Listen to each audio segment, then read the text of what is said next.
Une radiographie que moi j'aime faire avant d'intervenir dans un milieu à partir d'un portrait de la situation.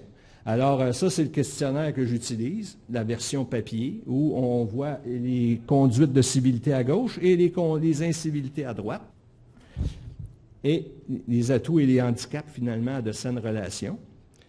Et ici, regardez, c'est un exemple d'un milieu, ça, où chaque ligne correspond à un employé. Et on voit les lignes foncées, ce sont des employés qui sont très malheureux dans leur milieu de travail. Les gens ne réalisent pas ça, que leur conduite peuvent en blesser d'autres au travail. Puis en leur montrant leur radiographie d'équipe, on peut à ce moment-là leur faire prendre conscience de ça. Ça, c'est le tableau des atouts. Il y a des équipes où les gestionnaires me disent, ça va plutôt bien, là. Moi je ne veux pas qu'on commence à leur faire fouiller des gros problèmes, là. Bon, à ce moment-là, regarde, on fait juste un portrait des atouts.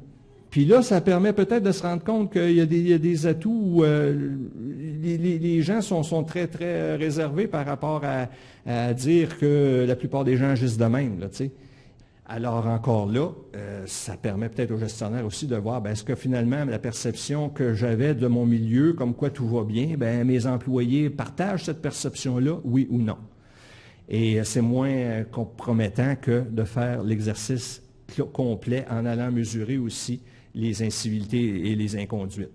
Pour qu'en bout de ligne, on puisse peser dans la balance, est-ce qu'on a plus d'avantages ou d'inconvénients à travailler ici? Si on a plus d'avantages, arrêtons de nous plaindre. On peut quand même essayer de résoudre les frustrations, mais s'il y a plus d'inconvénients que d'avantages, peut-être qu'on peut se poser la question,